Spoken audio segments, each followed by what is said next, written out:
కర్ణాటక ఎన్నికల తర్వాత కేంద్రం ఏపీపై దృష్టి పెడుతుందన్న బాబు వ్యాఖ్యల్ని వైసీపీ ఎద్దేవా చేసింది. మీపై కేసులు పెడితే రాష్ట్ర ప్రజలు రక్షణగా నిలబడాలని దీక్ష చేశారా, హోదా కోసం పోరాడారా అని ప్రశ్నించింది.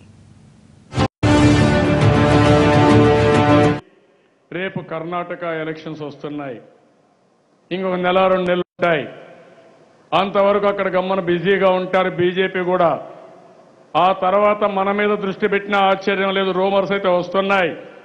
కానీ ఒక్కసారి నిర్ణయం చేసుకున్న తర్వాత నా జీవితంలో ఎనిక్కిపోయే సమస్య లేదని చెప్పి నేను మీ అందరికీ విజ్ఞప్తి చేస్తున్నా. రాష్ట్ర అభివృద్ధిని మీరు అడ్డుకుంటారు, డబ్బులు రానియకుండా చేస్తారు. కర్ణాటక ఎన్నికలు అయిపోయిన తర్వాత చంద్రబాబు నాయుడు గారిని ఇబ్బంది పెట్టేటటువంటి ప్రయత్నం చేస్తున్నారనేటువంటి స్వరాన్ని వినిపించడానికి నిన్న తీవ్రమైనటువంటి ప్రయత్నం చేశారు. అంటే ఏంటి?